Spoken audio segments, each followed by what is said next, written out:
When we observe nature, we find that the seed does not question whether it will become a tree. It simply begins.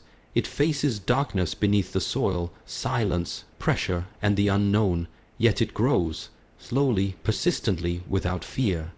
In our lives, however, we often hesitate at the first sign of challenge, not because we lack potential, but because we fear failure. This fear does not come from reality. It comes from imagination, from thoughts we allow to rule us instead of mastering them. You see, fear of failure is not a weakness, it is a teacher. It points to something deeper within us, attachment to results, the desire for control, and the illusion that perfection must come before progress. But this mindset is not the path. The path is movement. The path is awareness. The path is courage in small actions. To overcome fear, you do not need to eliminate it. You must simply decide to move, even when it is present. Just as the martial artist enters the fight not with certainty of victory, but with clarity of purpose, so must we enter life's challenges not with guarantees, but with grounded intent. In this journey today, let us explore how to meet fear not as an enemy, but as a companion that sharpens our discipline and awakens our inner strength. Let us walk the path, not around fear, but through it. Fear, in its raw essence, is neither good nor bad. It is simply a message, a natural signal from the body and mind to alert us to potential danger or discomfort. But in modern life, fear often disguises itself, not as a response to physical threat, but as a mental barrier. The fear of failure, specifically, is one of the most persistent and deceptive of these. It creeps into our thoughts quietly, whispering questions like, what if I'm not good enough? What if I try and still fall short? Or what will others think of me if I don't succeed? These questions do not point to actual danger. They point to the limits of our comfort, and it is at this edge where transformation begins. When you begin to observe your fear of failure without immediately reacting to it, something subtle begins to happen. You start to see that fear is not an enemy, it's information. Just like pain teaches the body to move differently, fear teaches the mind to become more aware. The first mistake we make is treating fear like a command rather than a signal. When fear arises, most people stop. They hesitate, retreat, or wait for it to pass. But fear is not asking us to stop, it's asking us to pay attention. Pay attention to what we believe about ourselves. Pay attention to the stories we repeat. Pay attention to the invisible wall we've built between where we are and where we want to go. The truth is, the fear of failure is not about failure itself. It is about the meaning we attach to it. For many, failure feels like a statement of identity. If I fail, I am a failure. But this belief is untrue and damaging. Failure is not who you are. It is something that happens when growth is taking place. It is the sign that you are stretching, reaching, testing the limits of your current ability. Those who never fail are often those who never try. They remain in the shallow waters of life, never venturing into the unknown. And so their fear becomes a prison, quiet, comfortable, but limiting. To overcome the fear of failure, we must first allow it to rise without immediately fleeing from it. This takes awareness. It takes the discipline of self-observation.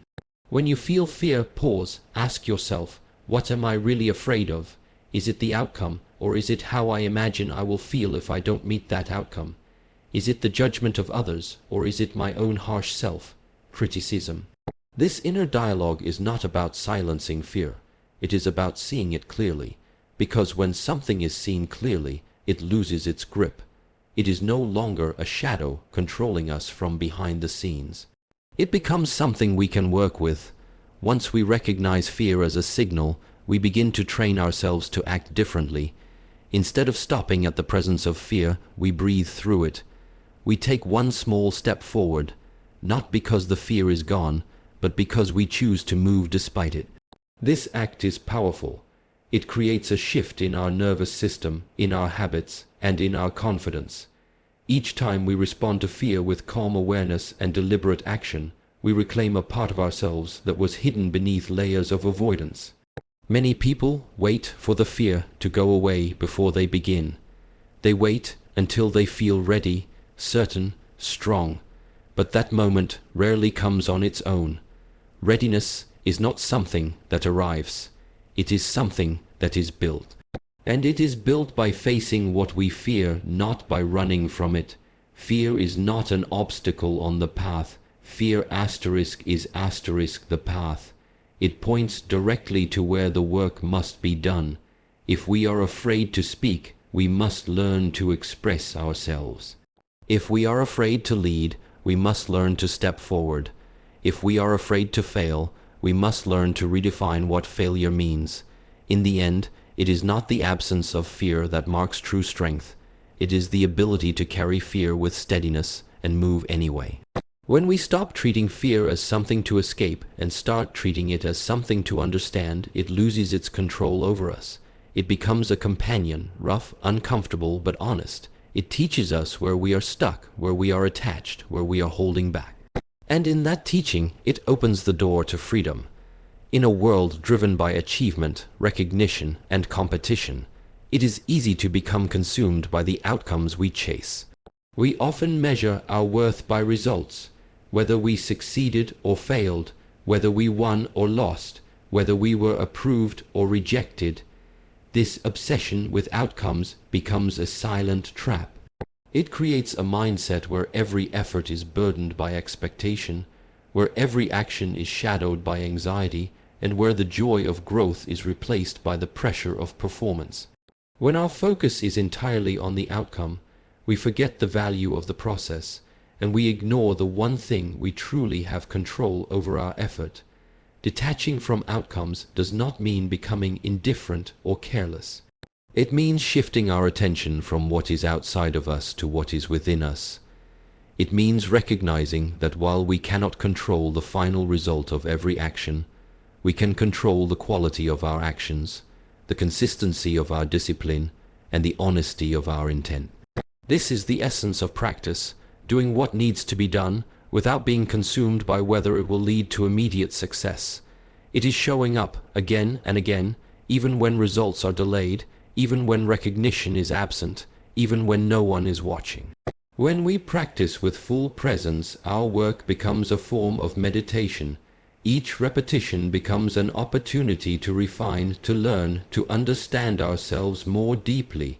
We stop working only for the outcome and begin working for the sake of mastery. This shift in mindset creates freedom, freedom from pressure, freedom from the fear of failure, freedom from the constant comparison to others. We begin to realize that growth happens in the doing, not in the result. That the process is not something we endure to get somewhere else. It is the very thing that transforms us. Many people quit not because they lack talent or opportunity, but because they are attached to quick results. They expect immediate progress, and when it doesn't come, they doubt themselves. They compare their beginnings to someone else's middle.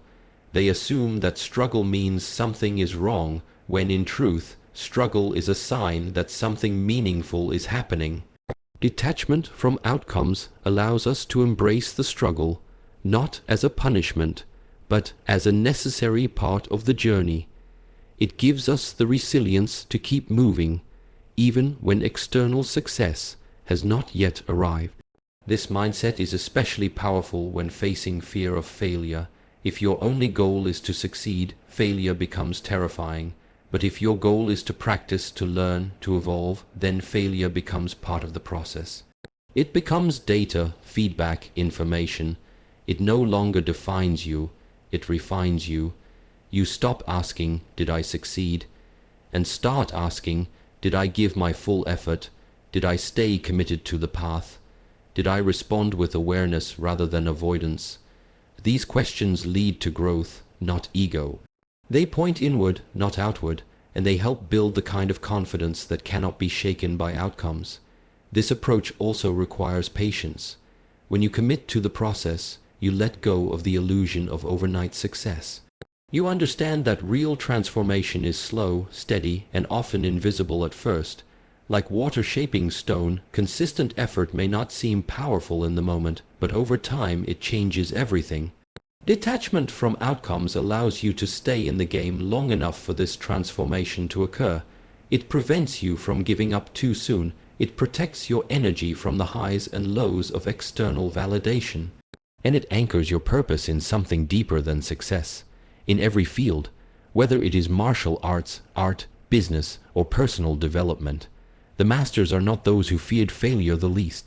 They are those who practiced the most. They kept showing up, regardless of applause or criticism. They understood that greatness is not a single event. It is a habit. It is built in the quiet hours, through repetition, through boredom, through mistakes. Detaching from the outcome allows you to step into that space. It removes the noise and brings you back to the essence of the work. It helps you fall in love with the process, and when that happens, success becomes a byproduct, not the goal. This is not a passive approach. It takes strength to care deeply about something and still release control over how it unfolds. It takes humility to work without guarantees, to persist without recognition, to grow without constant proof. But this is the mindset of a true practitioner, someone who does not need perfect conditions to act, who does not need immediate reward to stay committed. When you live this way, fear loses its power, because you are no longer working to avoid failure. You are working to understand yourself. And in that understanding, you discover something more valuable than success. You discover self-mastery. Failure is one of the most misunderstood experiences in life. Most people see it as the end of something, a closed door, a verdict, a label that defines their worth or potential. But in truth, failure is not the opposite of success. It is a part of it. It is a step along the path of growth, a mirror that reflects where we need to evolve, and a tool that shapes the foundation of resilience and wisdom. When we learn to embrace failure, we begin to unlock a deeper kind of strength, one that does not depend on external validation, but on inner transformation. Every person who has achieved anything of value has walked through the fire of failure. They have stumbled, miscalculated, and fallen short. But rather than turning away in shame or frustration, they chose to see those moments not as signs of defeat, but as lessons. This mindset does not come naturally. It requires a shift in perception. It requires us to move from avoidance to acceptance, from resistance to inquiry. When failure arrives, instead of asking, "Why did this happen to me?" we begin to ask, "What is this trying to teach me?" Failure teaches humility. It reminds us that no matter how much we know, there is always more to learn. It strips away the illusion of control and forces us to confront our weaknesses. This confrontation is uncomfortable, but it is necessary. Without failure, there is no honest feedback. Without honest feedback, there is no growth. Success often hides our flaws, but failure exposes them. And in that exposure lies the opportunity for refinement. When we stop fearing failure and start working with it, we become students of life in the truest sense. In disciplines like martial arts, failure is not seen as a mistake. It is seen as feedback. A missed move, a failed technique, or a defeat in training is not cause for shame. It is part of the learning process. Each failure reveals a lack of balance, awareness, or preparation, and each correction builds a stronger, more mindful practitioner. This principle applies to all areas of life. Whether you are building a skill, a business, a relationship, or a mindset, failure will be part of your experience. The question is not how to avoid it, but how to respond when it arrives. To embrace failure, you must detach from the ego. The ego resists failure because it wants to appear strong, competent, and flawless. But the ego is fragile. It breaks easily under pressure. True inner strength comes not from protecting the ego, but from letting it dissolve. When you are no longer trying to prove yourself to others, or even to yourself, you become free to experiment, to risk, and to grow. You realize that failure does not define you, it reveals you. It brings to the surface your fears, your doubts, your insecurities. And when those things are seen clearly, they can be transformed. There is a quiet confidence that develops when you stop running from failure. You begin to trust the process. You understand that progress is not linear and that mastery requires patience. You no longer expect perfection from yourself or from others. Instead, you become more compassionate, more curious, and more disciplined. Every setback becomes part of your training. Every disappointment becomes fuel for deeper commitment. And every failure becomes a stepping stone toward a more refined version of who you are becoming. The world often tells us that failure should be avoided at all costs, that we must always succeed, always win, always outperform. But this mindset creates anxiety, perfectionism, and a fear of trying. It keeps people stuck, paralyzed by the fear of making a wrong move. But in truth, the only real failure is not trying at all. Every attempt, no matter how flawed, moves you forward. Every failure carries within it a seed of wisdom that cannot be gained any other way. When you accept this, your relationship with challenge changes. You stop avoiding discomfort and start seeking growth. Embracing failure also builds emotional resilience. You learn to navigate disappointment without breaking down. You learn to stay grounded even when things don't go according to plan. This kind of resilience is not loud or dramatic. It is quiet, steady, and powerful. It allows you to keep going when others give up. It allows you to find meaning even in difficult moments. It allows you to face the unknown with a calm heart and a focused mind. When failure is no longer your enemy, it becomes your greatest teacher. It shows you what matters. It clarifies your purpose. It sharpens your awareness, and it deepens your gratitude for the journey itself. You begin to realize that growth is not measured by how few times you fall, but by how many times you rise. Each time you stand back up, you are not starting from the same place. You are starting from experience, from wisdom, from strength that has been earned. Courage is often misunderstood as the absence of fear, but in reality, courage only exists in the presence of fear. If there is no fear, there is no need for courage. It is precisely when we are afraid, uncertain, or vulnerable that the opportunity for courage arises. But courage is not a sudden burst of bravery or a dramatic gesture. True courage is quiet, consistent, and built over time through small, deliberate actions taken despite fear. It is the willingness to step forward when your mind tells you to retreat. It is the strength to keep moving when everything in you wants to stop. And it is cultivated not in moments of comfort, but in the discipline of facing discomfort again and again. Fear is natural. It is a survival mechanism that has helped the human race stay alive for generations. But in the modern world, fear often becomes misplaced. It no longer points to physical danger. It points to emotional risk, to uncertainty, to the unknown. And when we allow this kind of fear to control us, we become passive observers of life rather than active participants.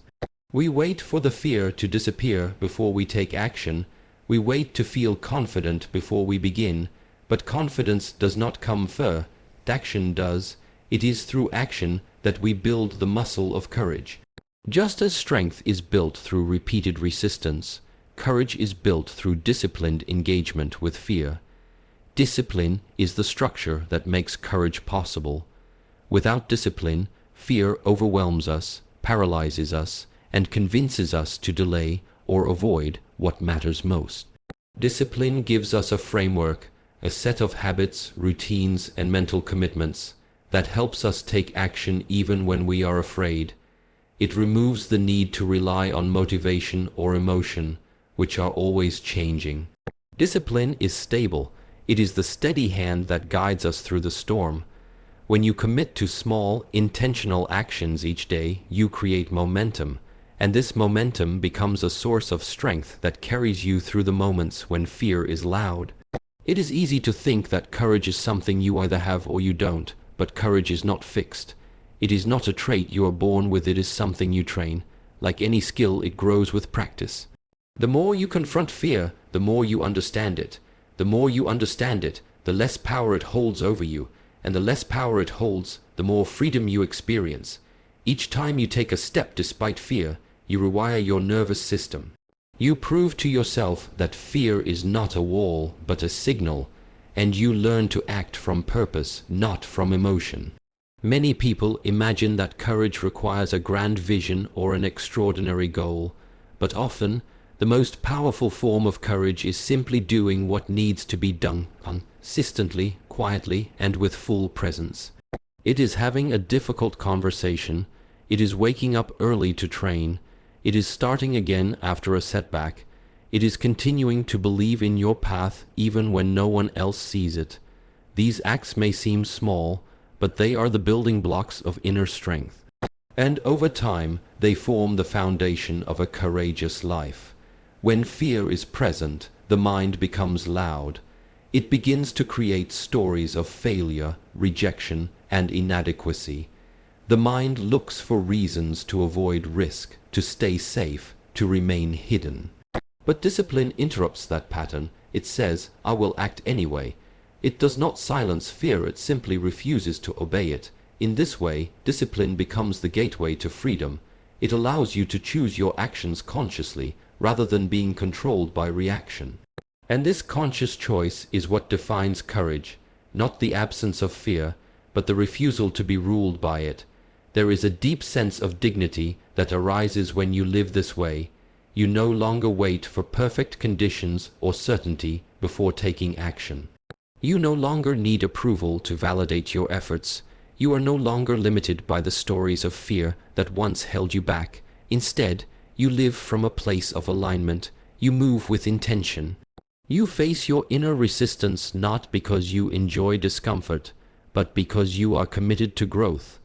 This commitment transforms your relationship with fear.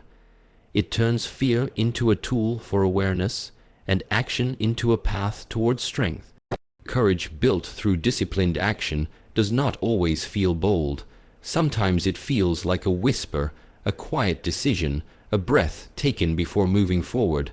But over time, those small moments accumulate. They change how you see yourself. They build trust in your own ability to meet life as it is. They allow you to live fully, not by eliminating fear, but by rising above it. This is not about forcing yourself to be fearless. It is about training yourself to be steady, to act from principle, to take the next step even when the outcome is unclear. And through this training, fear loses its grip, and you begin to discover what you are truly capable of becoming.